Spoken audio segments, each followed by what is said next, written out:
Hi everyone and welcome to my channel. My name is Car, and for those who are new to my channel, let me give you the lowdown. I've been traveling since I was a little kid. My parents were as adventurous as I am and definitely passed on the travel gene to me and my twin sister. And what's the point in traveling if you can't share your journey with others? So I want to take you along on my many trips across the world and hopefully entertain you, as well as give you valuable information and tips for your upcoming trips. So let's dive right in. In this episode, I take you along on my last day in Kuala Lumpur. Let's go, day 4. Good morning! I'm showing you this side of the room because the rest is a bit of a mess. You just well, doesn't look great. Well, it's better. It's okay. show your true color shine. I'm still feeling pretty miserable from the heat stroke or whatever you call it, so not great. Car, any add-ons? Do you want to add anything to the vlog? Go to Berjaya Times Square Theme Park because I had got a glimpse of it yesterday when I was shopping, and oh my god, Caroline, it's Yeah, Car's gonna go to a theme park, so that's what you do in Kuala Lumpur. apparently. That's what you do. You know, I love my cheese buns, so I got myself a cheese bun. And there's sugar on it. Who puts sugar on a cheese bun? I'm appalled. It's not the way it's supposed to be. Caroline, let me teach you some valuable words in Bahasa Malaysia. Bahasa Malaysia. Tidak manis. Which means? Not sweet. No sweet. No sweet. Seriously. Okay, we've arrived at the KLCC building, which is behind the Petronas Towers. And we're gonna go to the aquarium. Okay, but is that the lift down? I'm pushing that side. So obviously we had to balance our activities and do some fun things for our third musketeer, little Noah. Alright, we just entered into the aquarium and we paid 75 per adult, so that's around like 12 euros or something for entrance. And yeah. Malaysian giant millipede. Ew! You know how scary that thing is on you? No! It's humongous. Okay, I know what you're thinking, not another aquarium, they're all the same, but this one is not quite the same because it has a 90-meter long water tunnel running through it, which totally mesmerized Noah, and I was mesmerized by the stingrays' faces. It just looked like their faces were pressed up against the window. Super funny. Anyways, the aquarium isn't the only fun thing you can do here with your kids. There's also a science museum in this building, which is a lot of fun as well, and kids can explore a bunch of interactive exhibits, but just prepare yourself for a lot of exciting kids running around here. It's a bit of a zoo if you catch my drift. All in all, the aquarium delivered on what an aquarium is supposed to deliver. But yeah, as an adult, I've seen plenty of these in my life. I would advise this purely as an activity for your kids. Alright, so we've seen it, but it wasn't the biggest aquarium in the world. It was the biggest tunnel. Yeah, but So it was okay, but a little bit underwhelming. You can go through it in like 5 to 10 minutes, basically. if you walk fast, like half hour to an hour, you're also done. Yeah. Next up was the Berjaya Times Square Theme Park, and we had a blast here. And with we, I mean my sister and I. Literally, this place really brought out our inner child.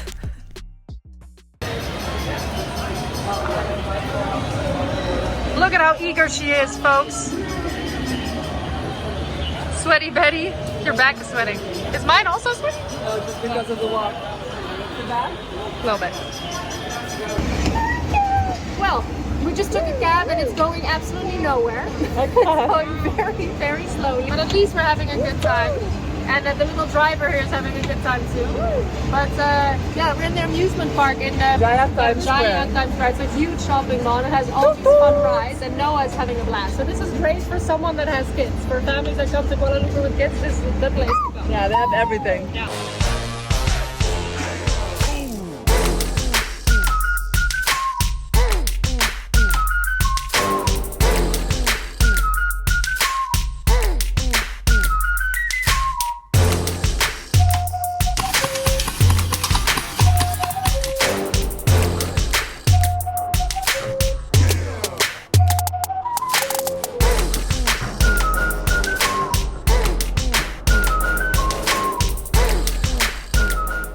Car, je gaat in daar. Geef me je voet. Voetje? Okay, kom op, Car.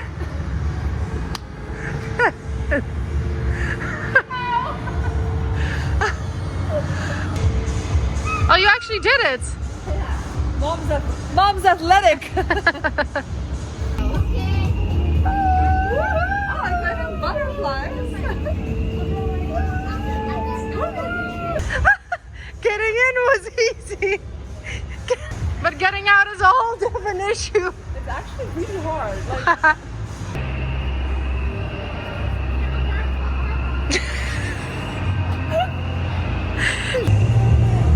I came in like a wrecking ball. I never hit so hard.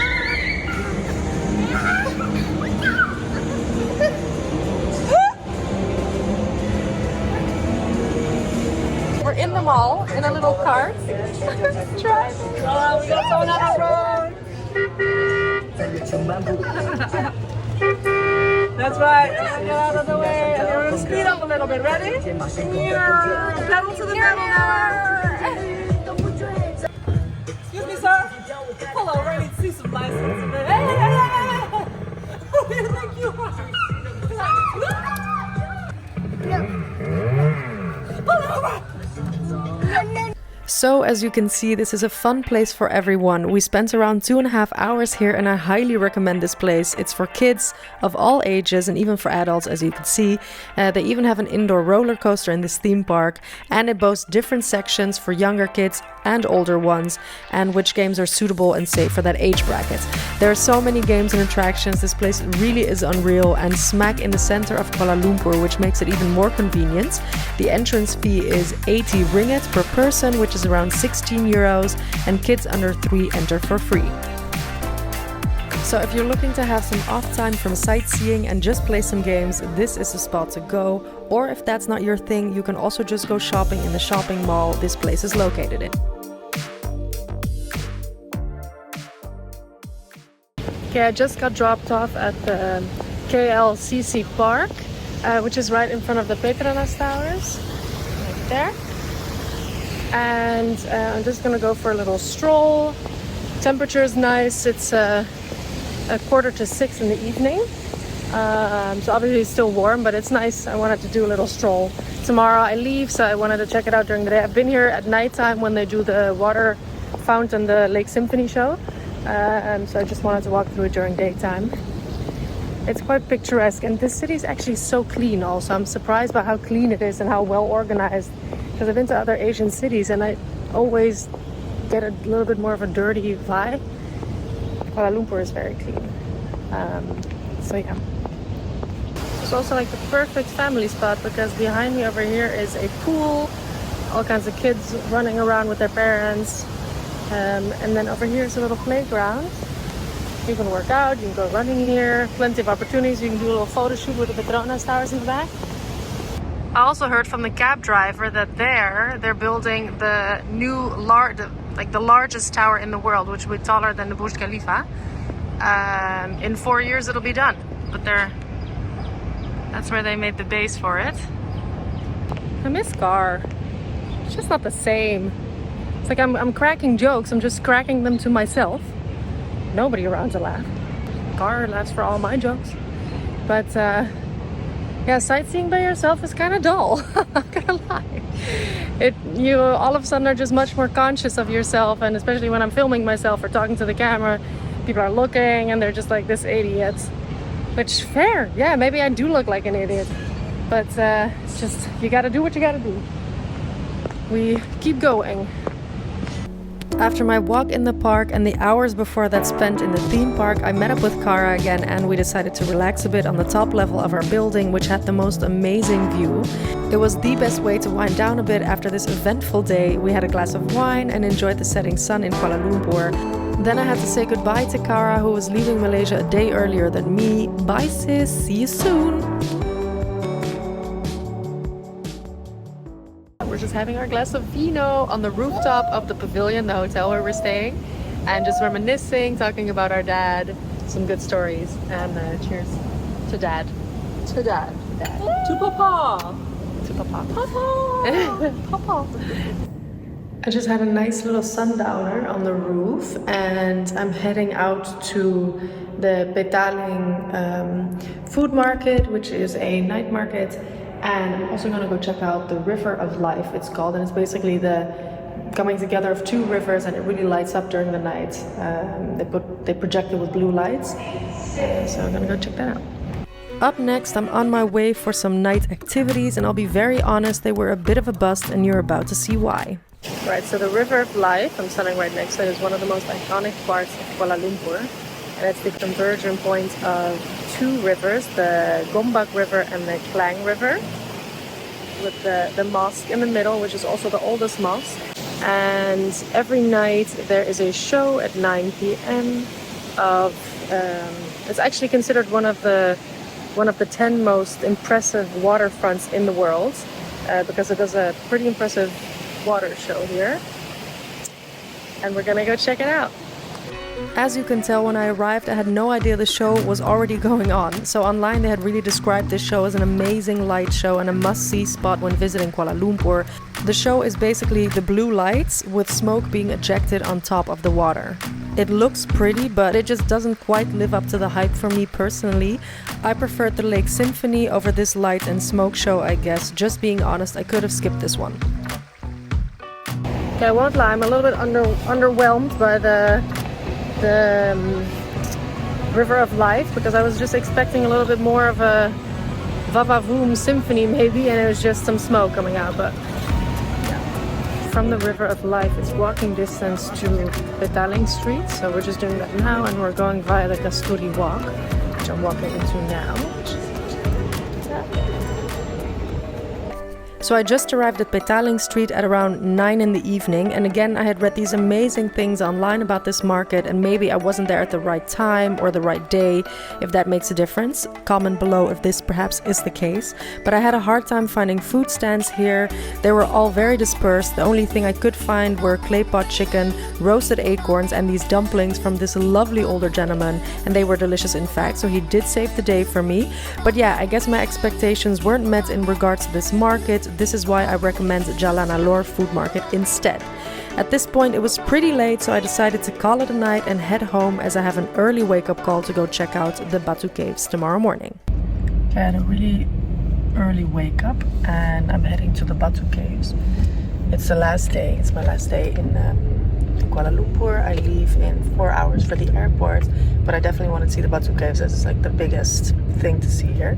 So I hope there's not going to be too much traffic, but it is 8 in the morning, so I'm thinking probably it'll be like half an hour to get there or something.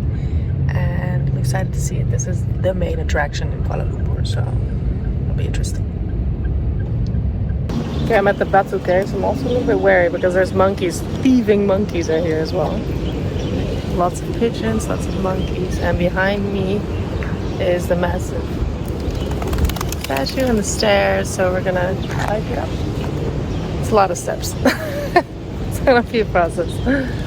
No excuses, I wasn't going to skip this spot in Kuala Lumpur, so if I can give you a tip straight off the bat, it would be to get here early. It's so much nicer to be able to walk around quite unbothered without the hordes of people around. I got here at around 8:20, but most people arrive around 9. First things first, let's head up those steps. And I'm out of shape. God.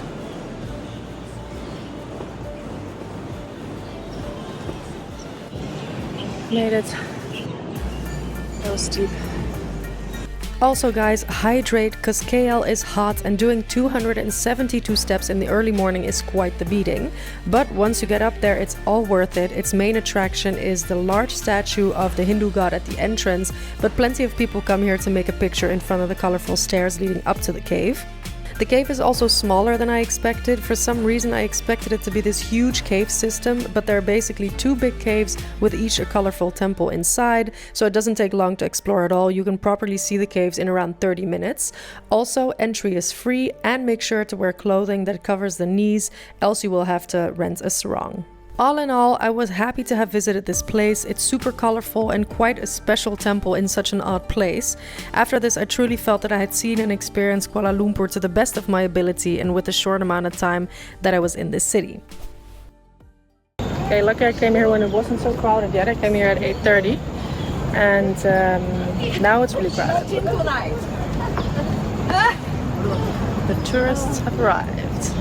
So definitely get here before 8 if you want the place to yourself. So the name Batu Caves actually comes from the word rock. And this is one of the most famous Hindu shrines, Hindu temples in Malaysia. Well, going down the steps was a breeze, but going up the 272 steps was not. I need to work out more. That's a wrap, guys, for Kuala Lumpur. Batu Caves was my last stop, the last box I needed to tick. And now I'm off to the hotel. I need to pack. It's also 9:30 and it's so warm here. I'm absolutely dying. But yeah, I gotta find my cab first, my grab. Alrighty, I'm just putting on my shoes because I'm going to the airport. I'm leaving for Bali, Indonesia right now. I'm so excited. Yeah, I love Malaysia. I have to say, Malay people are really, really nice. Very helpful. I really love this city. It's cleaner, more modern. And all in all, I really liked Kuala Lumpur. It was awesome. Thank you, Malaysia. Kuala Lumpur, you're amazing. That was it for my Kuala Lumpur vlog. I hope you enjoyed following me on my exploration journey of this fantastic city, and don't forget to like and subscribe below.